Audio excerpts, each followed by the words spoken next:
तुमचं मूल दिवसभर बिझी असतं का? क्लासेस, होमवर्क, मोबाईल, ॲक्टिव्हिटीज आणि तुम्हाला वाटतं, "वाह! माझं मूल खूप प्रॉडक्टिव्ह आहे." पण थांबा. बिझी असणं म्हणजे खरंच डेव्हलपमेंट असतं का?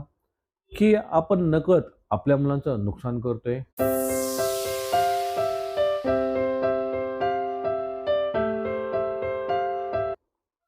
नमस्कार, मी डॉक्टर रवी.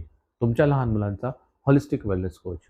मागच्या 10-12 वर्षांच्या प्रॅक्टिसमध्ये मी अनेक मुलांबरोबर काम केलं आहे आणि हे करताना मला एक गोष्ट खूप स्पष्ट दिसली आहे. ती म्हणजे आजची मुलं बिझी खूप आहेत, पण पण इंटरनली वीक आहेत. आजकाल पॅरेंट्स काय करतात? मुलांना रिकामं बसूच देत नाही.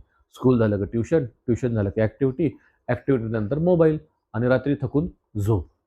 आपल्याला वाटतं माझं मूल काहीतरी करतंय म्हणजे ते डेव्हलप होते. पण सायन्स काय सांगतंय माहीत आहे? डेव्हलपमेंट म्हणजे structured growth of body, mind आणि इमोशन्स. फक्त बिझी राहणं म्हणजे ग्रोथ नाही. तुमचं मूल दिवसभर बिझी असतं, पण तरीही लवकर थकतं का? जास्त वेळ बसू शकत नाही, फोकस कमी आहे का? मोबाईलशिवाय शांत बसत नाही का? जर यापैकी 2 किंवा 3 गोष्टी खऱ्या असतील, तर एक गोष्ट स्पष्ट आहे. तुमचं मूल बिझी आहे, पण स्ट्राँग नाही. बिझी असणं म्हणजे काय? बाहेरून ॲक्टिव्हिटी दिसते आणि डेव्हलपमेंट म्हणजे काय? आतून स्ट्रेंथ तयार होते. उदाहरण बघूया. एक मूल रोज ड्रॉइंग क्लासला जातं, बिझी आहे. पण दुसरं मूल 20 मिनिटं योगा करतं, खेळतं, बॉडी वापरतं. पहिलं मूल बिझी आहे, तर दुसरं मूल डेव्हलप होते. कारण डेव्हलपमेंटसाठी 3 गोष्टी आवश्यक आहेत. पहिलं आहे physical strength, stamina, posture.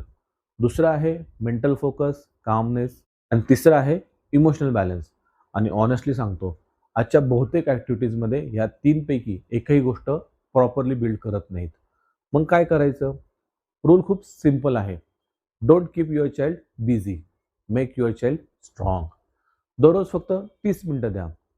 Free physical play, त्याच्यामध्ये जंपिंग आहे, रनिंग आहे. बेसिक काही योगा आहेत, ज्याच्यामध्ये सूर्यनमस्कार, बॅलन्सिंग पोजेस, ब्रीथिंग प्रॅक्टिस करून घेऊ शकतो. सिंपल प्राणायाम पुरेसा आहे. हे 30 मिनिटं तुमच्या मुलांचं फ्युचर बदलू शकतं. कारण इथे डेव्हलपमेंट आतून सुरू होतं. लक्षात ठेवा, बिझी मुलं इम्प्रेस करतात, पण स्ट्राँग मुलं लाईफमध्ये सक्सीड करतात. जर तुम्हाला तुमचं मूल खरंच स्ट्राँग, ॲक्टिव्ह आणि कॉन्फिडंट बनवायचं असेल, तर खाली स्ट्राँग असा कमेंट करा आणि हा व्हिडिओ प्रत्येक पॅरेंटपर्यंत पोहोचवा. आणि अशाच प्रॅक्टिकल आणि सायन्स बेस्ड गाईडन्ससाठी माझ्या चॅनलला फॉलो करायला विसरू नका. पुन्हा भेटूया एका नवीन व्हिडिओसह. धन्यवाद.